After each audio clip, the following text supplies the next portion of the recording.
Halo teman-teman, selamat datang di Affective Research. Pada kesempatan kali ini, kita akan membahas topik yang penuh misteri dan sering diperbincangkan di kalangan masyarakat, yaitu santet. Santet sering digambarkan sebagai ilmu hitam yang mampu mencelakai orang lain dari jarak jauh.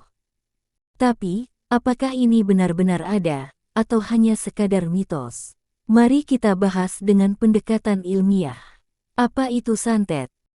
Santet adalah istilah yang digunakan untuk menggambarkan praktik supranatural yang diklaim bisa mencelakai orang lain dari jarak jauh, menggunakan medium seperti boneka, foto, atau benda pribadi korban. Praktik ini sudah ada dalam cerita-cerita rakyat sejak lama, dan banyak dipercaya di berbagai daerah di Indonesia. Namun, mari kita berpikir kritis, jika orang Indonesia bisa menggunakan santet, mengapa kita masih sempat dijajah oleh bangsa asing selama ratusan tahun? Mungkin karena para dukun santet waktu itu belum lahir atau sibuk magang di tempat lain. Penjelasan ilmiah tentang santet. Meskipun santet sering dianggap sebagai kekuatan mistis, ada beberapa penjelasan ilmiah yang bisa membantu kita memahami fenomena ini. Efek nocebo. Efek nocebo adalah fenomena di mana keyakinan bahwa kita akan mengalami sesuatu yang buruk bisa menyebabkan gejala fisik nyata. Sebuah studi dalam jurnal Psychosomatic Medicine menunjukkan bahwa orang yang percaya bahwa mereka sedang dalam bahaya bisa mengalami gejala seperti sakit kepala, mual, atau lemas, meskipun tidak ada penyebab fisik yang jelas. Jadi, jika seseorang yakin bahwa mereka kena santet, tubuh mereka bisa bereaksi sesuai dengan keyakinan tersebut. Gangguan psikosomatis. Gangguan psikosomatis terjadi ketika stres dan kecemasan berlebihan menimbulkan gejala fisik. Menurut penelitian dari American Psychological Association, stres berat dapat memicu berbagai gejala fisik seperti nyeri otot, sakit perut, dan bahkan masalah kulit. Gejala-gejala ini sering dianggap sebagai akibat santet, padahal bisa jadi hanya reaksi tubuh terhadap tekanan mental. Pengaruh sosial dan budaya. Kepercayaan terhadap santet telah mengakar kuat dalam banyak masyarakat. Menurut penelitian yang diterbitkan di Journal of Cross-Cultural Psychology, kepercayaan kolektif seperti ini dapat membentuk realitas sosial, mempengaruhi cara orang berpikir dan berperilaku.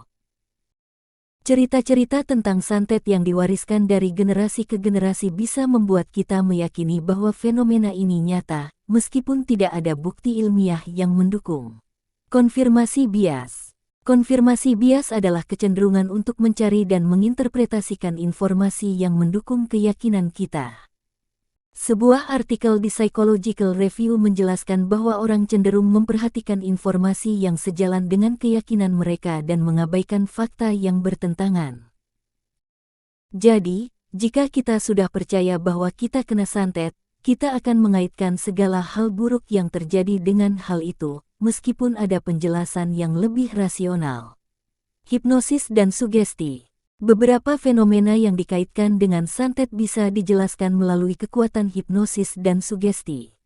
Penelitian menunjukkan bahwa pikiran kita bisa dipengaruhi untuk merasakan atau melihat sesuatu yang sebenarnya tidak ada.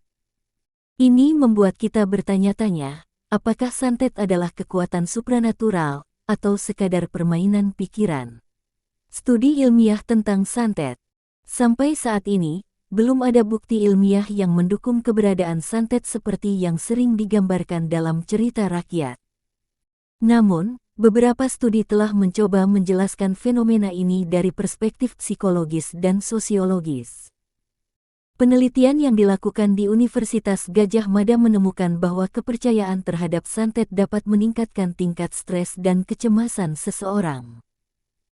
Penelitian ini menunjukkan bahwa edukasi dan pemahaman tentang psikologi dapat membantu mengurangi ketakutan yang tidak beralasan terhadap hal-hal mistis.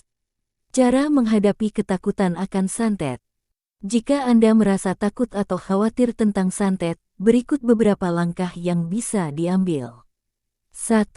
Edukasi diri, pelajari lebih lanjut tentang efek nocebo dan gangguan psikosomatis. Memahami bagaimana pikiran kita bekerja dapat membantu kita melihat gejala dari sudut pandang medis. 2. Jaga kesehatan mental. Pastikan untuk menjaga kesehatan mental dengan baik. Kelola stres dengan berbicara kepada profesional kesehatan mental atau mengikuti aktivitas yang menenangkan. 3. Bersikap kritis. Jangan mudah percaya pada klaim yang tidak berdasar. Jika ada yang mencoba menakut-nakuti Anda dengan ancaman santet, cari informasi dan bantuan dari pihak berwenang. Penting juga untuk selalu waspada terhadap dukun cabul dan penipu yang memanfaatkan ketakutan kita terhadap santet. Jangan sampai kita tertipu oleh orang yang mengaku bisa menyelesaikan semua masalah dengan cepat. Ingatlah, kalau ada dukun yang mengaku bisa bikin kita kaya dalam semalam, mungkin dia cuma ingin memperkaya dirinya sendiri. Kesimpulannya, santet lebih sering merupakan refleksi dari ketakutan dan kepercayaan masyarakat daripada kenyataan yang bisa dibuktikan secara ilmiah. Penting bagi kita untuk melihat fenomena ini dengan kritis dan terus mencari penjelasan yang rasional. Terima kasih sudah mendengarkan pembahasan kali ini di Affective Research. Jangan lupa untuk menekan tombol subscribe, like, dan share agar kita bisa terus menyebarkan pengetahuan dan melawan ketakutan yang tidak berdasar. Sampai jumpa di episode berikutnya.